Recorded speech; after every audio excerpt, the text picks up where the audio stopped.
opinions expressed in this podcast are those of the speaker and do not necessarily reflect the views of the host, content creators, or the production company.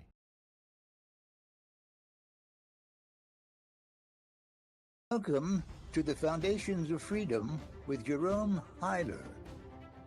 A strong, vigorous economy runs on a division of labor.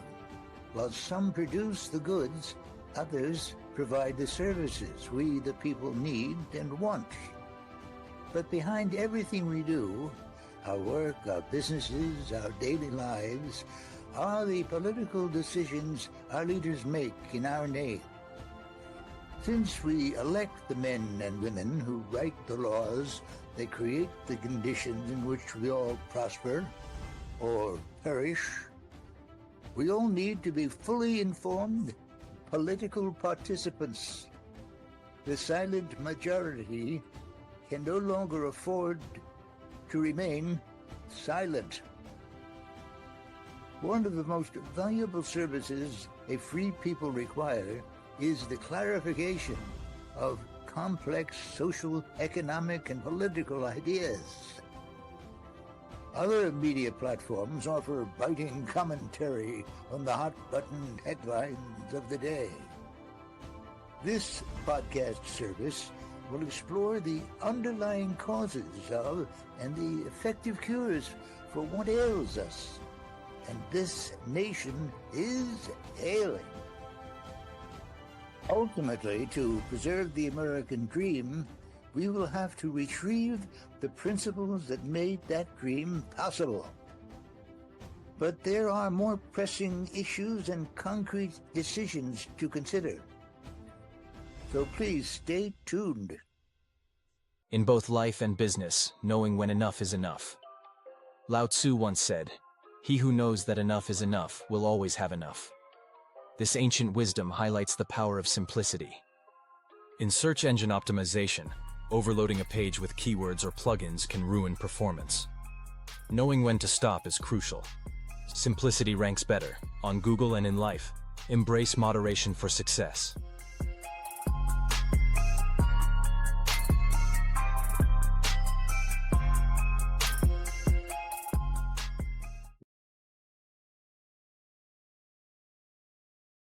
Welcome back to the Foundations of Freedom with Jerome Huyler. Topic today, why leaders lie. Do our political leaders lie with carefree abandon, Jerome? And how? And most of our leaders are very good at it. Consider some of the things we, the people, have been asked to believe over the years. The 2025 Los Angeles protest rallies, mostly peaceful, as were the Summer of Love, quote unquote, events in Portland, Oregon, Seattle, Washington, and Minneapolis, Minnesota in the wake of George Floyd's 2020 death. 2, for 4 long years, we were assured that President Biden was cognitively fit and fully capable of executing the duties of his office. 3, global climate change threatens our way of life. We must stop using fossil fuels to power the industrial revolution that has made life so much more safe and comfortable for all of us. 4, in implementing Obamacare, Barack Obama assured us that, quote, if you like your doctor, you can keep your doctor. If you like your plan, your health plan, you can keep your plan, unquote. Except that with all the new mandates Obamacare imposed, nearly no one could keep his plan or her doctor. The cost and complexity of obtaining health insurance skyrocketed. 5, without a shred of supporting evidence, Kristen Blasey Ford sat before the Senate Judiciary Committee, where Brett Kavanaugh was being considered for Supreme Court Justice, and accused the nominee of sexual assault. She couldn't even recall the year it happened, and not one witness came forward to substantiate her claims. Nevertheless, the Democrats on the committee believed her. The charge was serious, after all, and so it was said, we have to believe the victim, especially when the victim is a woman. Her charges fit the general stereotype. It just confirmed men's general propensity to be driven by quote unquote toxic masculinity. In fact, there is a panoply of afflictions white America is said to display. The country's critics paint Americans with a broad brush of rampant racism, sexism, homophobia, transphobia, xenophobia, rape culture, dog whistles, hate speech, minority voter suppression, and systemic police brutality. Jerome, I can't help noticing that these lies came from one political party, specifically the Democrat or progressive side of the political divide. Are you suggesting that Republican and conservative politicians don't fudge the facts too? Or it's just the left that can't be trusted with the truth? No, heaven forbid. The Republicans are politicians as well. They can fudge facts just like the Democrats. They often have to hide their behavior from the public and not let their constituents discover the shady deals they make with lobbyists and organized interests. But the most egregious, frequent, and outrageous fabrications routinely come from the liberal, progressive, woke left. In this episode, I want to delve more deeply into this political phenomenon, the lies leaders tell. Why do we have so much trouble discerning fact from fiction, right from wrong? How can competing claims be equally persuasive? We shall start to unpack what can result from a politician's tendency to say things he or she doesn't believe and make promises he or she can't or won't keep.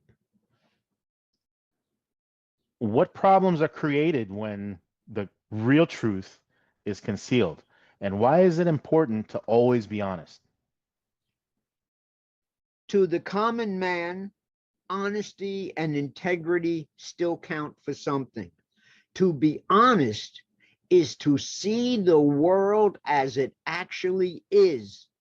It is not to pretend that what isn't or that what isn't is.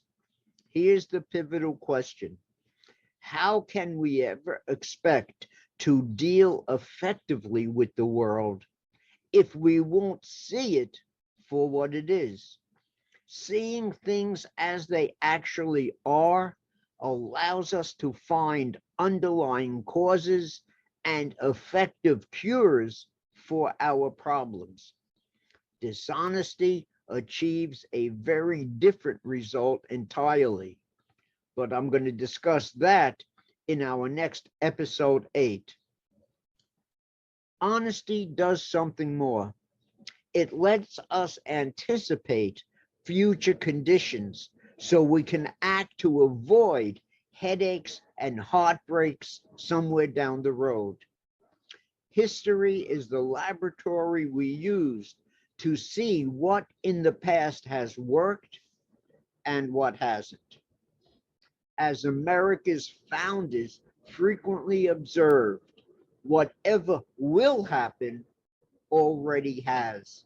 It's how they knew it was time to declare their independence from Great Britain.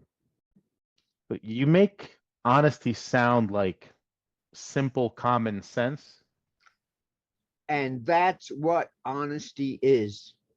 Anyone with common sense relies on the plain evidence of reality provided by his or her senses.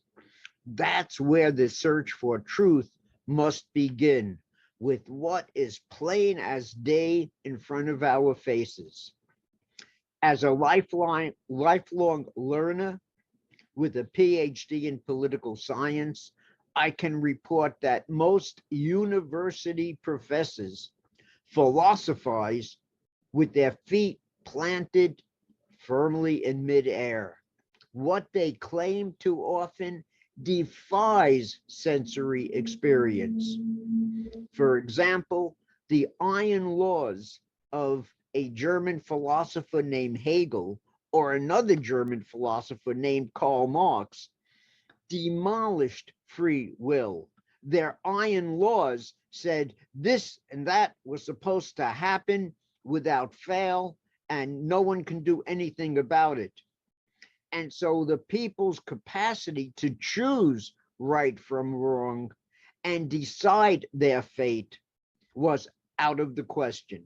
The iron laws rule everything. Nothing in reality supports that claim, certainly not ordinary common sense. The common sense of the average American yet forms a protective covering over the nation. Common sense ties men and women to reality because that's what makes sense and exposes the nonsense that flies in the face of reality. For example, men can safely participate in women's athletics, or it's perfectly safe to let millions of undocumented, unvetted immigrants into America. Self-deception only hinders the quest for truth, understanding, and finding real solutions for real problems. Being honest and upright themselves, most Americans reflexively assume that when their political leaders support a given policy course or candidate, they have the nation's best interests at heart. The politicians, after all, sound like esteemed statesmen. Their lines are passionately delivered and their positions persuasively defended.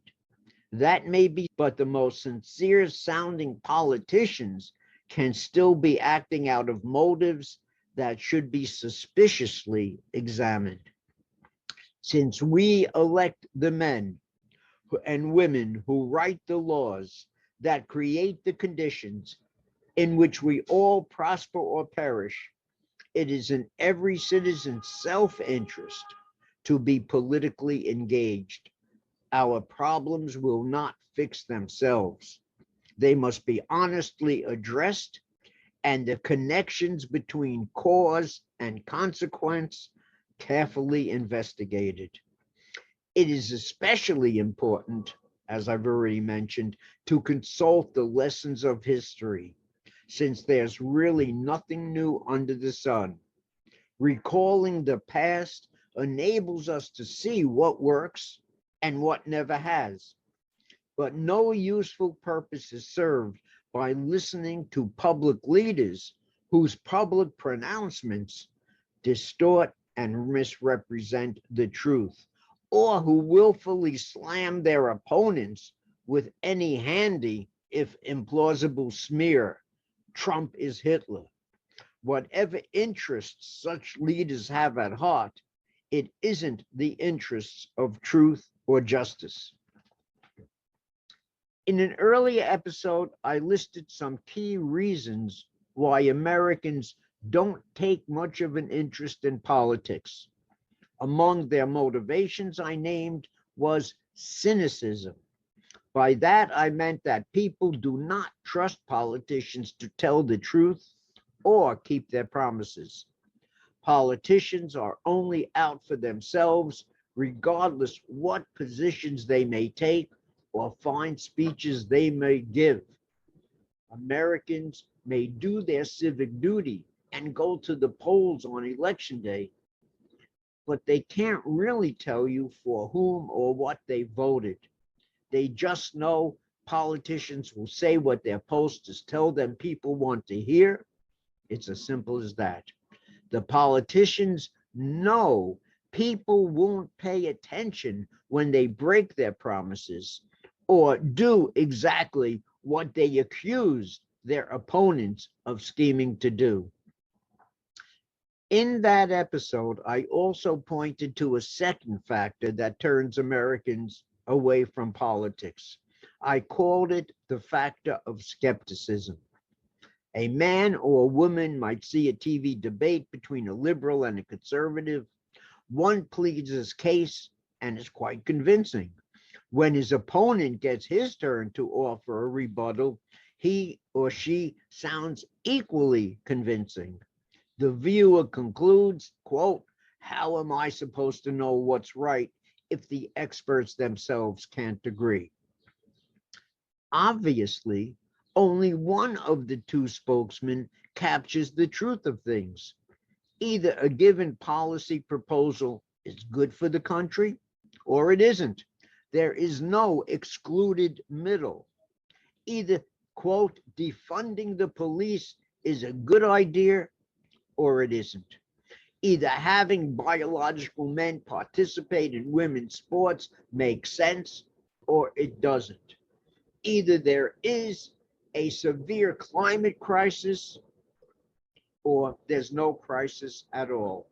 Either immigration policies should allow millions of undocumented, unvetted migrants into our country or not. Either 2 trillion in annual budget deficits and a 36 trillion accumulated national debt poses a clear and present danger to the country, or it needn't concern us at all. The question is, how do our political leaders become so adept at persuasively selling their agendas and pursuing their true ambitions? How is it that each side in turn can be so convincing? And no wonder viewers and listeners come away befuddled and confused.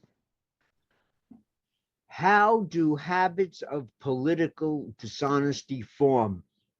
How do men and women get so good at dissembling, all the while sounding cocksure of themselves and convincing to others? It is hardly a new condition. Ancient times also saw such doings. A mastery of the art of rhetoric, as it was called, was the key to climbing the social ladder. Men who could make good arguments sound bad and bad arguments sound good were highly prized. Thus, ancient Athens had men who are called sophists. They argued their cases not to uphold truth, but merely to win intellectual battles, accumulate favorable jury verdicts, attract eager students with the money to pay them for their lessons, and generally advance their own fortunes. Today, such people are called lawyers. The vast majority of elected leaders begin their careers as defense attorneys, prosecutors, or plaintiffs' counsel.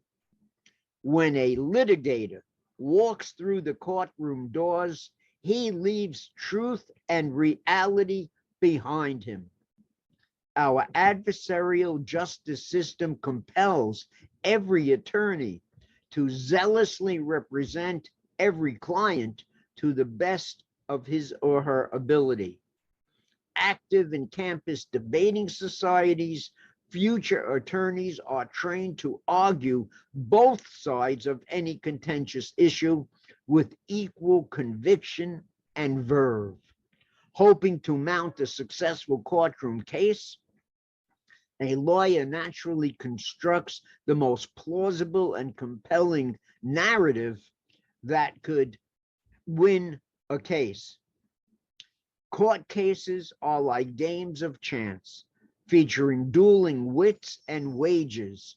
The truth may win out or get lost in the shuffle. Oftentimes, the most successful and victorious attorneys grow wickedly ambitious. having won countless jury verdicts and mastered the art of persuasion, they decide to take down their shingles and become their own clients. They run for public office. They merely trade up from a single judge or jury of 12 to an electorate numbering in the thousands or millions. Where does ideology fit in? Why is it that on so many fronts, the left seems to have the most tenuous connection to the truth? That we'll look at next. But how can people get away with deceiving the public with their fake news and phony narratives?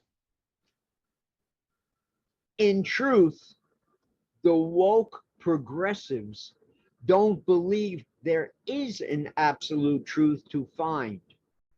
For centuries, our leading thinkers assured us that there are no universal moral principles. Facts may be facts, but moral judgments are mere opinions. There simply is no absolute right or wrong, good or bad for mankind to discover. It was Karl Marx who most compellingly rejected the reality of universal truths. He wrote that, quote, "The ruling ideas of any age are merely the ideas of the ruling class." Thus, Americans could pledge their allegiance to a set of principles they could wantonly, easily violate.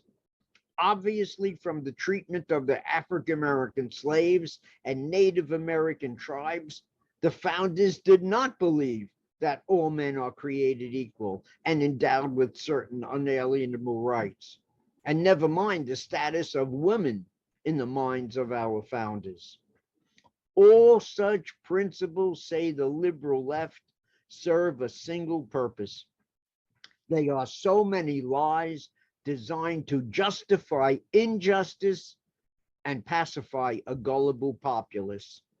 To justify injustice and pacify a gullible populace. Every society has its masters and slaves, and that's all ideas in liberal America is out to serve. That is the cause it serves. Duplicity for the sake of oppressing and exploiting the many by the few. Saul Alinsky, author of Rules for Radicals, and a powerful influence on the young Hillary Clinton and Barack Obama, offered the definitive answer to believers in moral truth. Channeling Karl Marx and depicting life in Hitler's Germany, Alinsky finally exposed the fiction that there is such thing as truth. He wrote, quote, "If you actively opposed the Nazi occupation and joined the underground resistance, then you adopted the means of assassination, terror, property destruction, the bombing of tunnels and trains, kidnapping, and the willingness to sacrifice innocent hostages to the end of defeating the Nazis. Those who opposed the Nazi conquerors regarded the resistance as a secret army of selfless, patriotic, idealist, courageous, beyond expectation, and willing to sacrifice their lives to their moral convictions. To the occupation authorities, the Nazis, however, these people were lawless terrorists, murderers, saboteurs, assassins who believed that the end justified the means and were utterly unethical. In such conflict, neither protagonist is concerned with any value except liberty. It is a matter of life or death." That's on page 27 of Rules for Radicals, which came out, I believe, in 1972 and is still a favorite text for the liberal left. Misters Alinsky and Marx conveniently drop the larger context and step aside, that is, evade the deeper fact that the resistance only wanted to be free. The Nazis wanted to ruthlessly suppress human freedom and control every minute of every person's life. Isn't that a significant distinction? If our political leaders are so adept at dissembling and deceiving, how can their deceptions and lies ever be detected? Very good question. Actually, it isn't very difficult to detect lies and the liars who trade in them.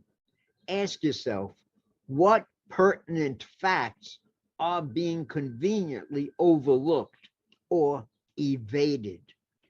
Think of the assaults, rapes, murders, and other heinous crimes that undocumented immigrants have committed across the country in the past 4 years. Or look for contradictions between words and deeds. For example, channeling Michelle Obama, Hillary Clinton famously said of Republicans, when they go low, we go high. Quote, when they go low, we go high, unquote. The woman obviously doesn't know up from down. To defeat Brett Kavanaugh, Hillary's side ran from the truth like from a plague.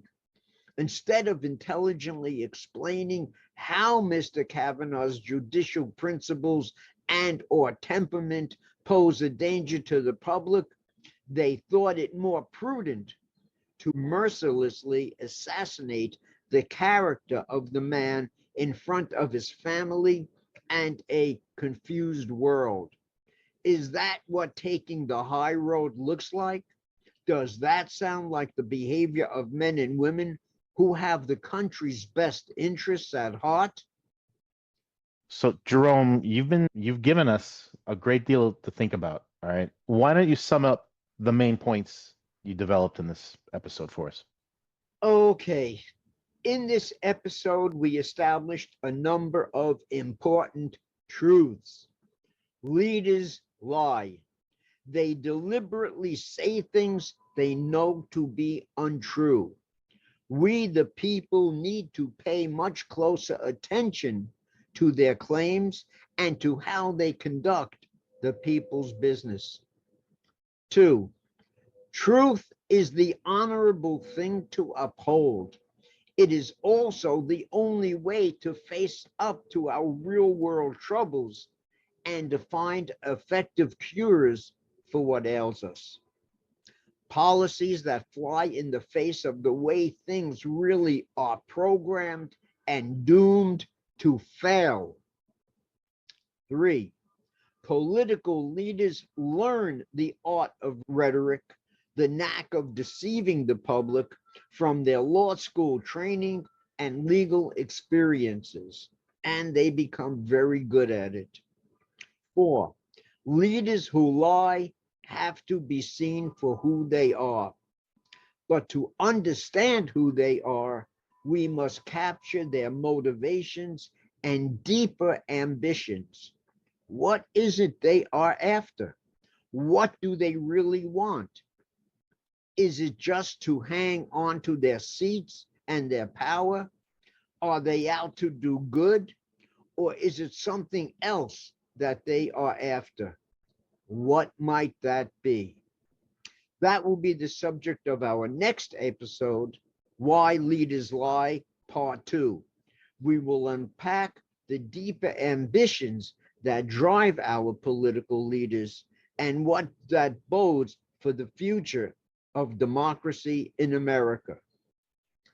Vlad, any concluding thoughts or questions? All right, Jerome. Thanks for another amazing episode. I'd like to remind everybody listening now that one of the things we did in a couple of previous episodes ago was we created a way for anyone who really is serious about getting involved, about making a difference, about doing something, taking another step further from just talking about it, with discussing it, arguing with your friends and family members.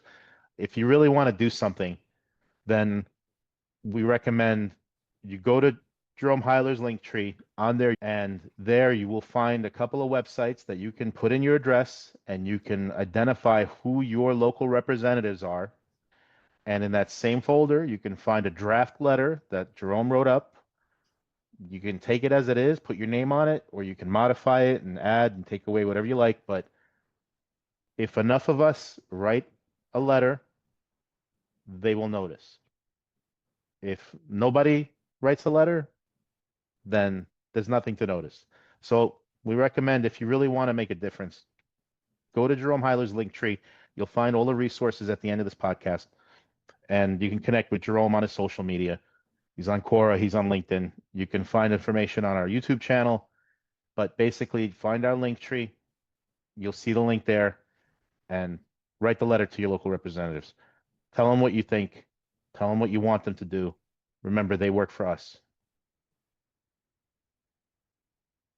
And don't forget to subscribe to our YouTube channel and Jerome Huyler's Quora and other social media for notifications when we publish the new podcast. So this one is going to be out shortly after this recording. So subscribe and get the notification. Thank you, Jerome. Thank you very much, Vlad.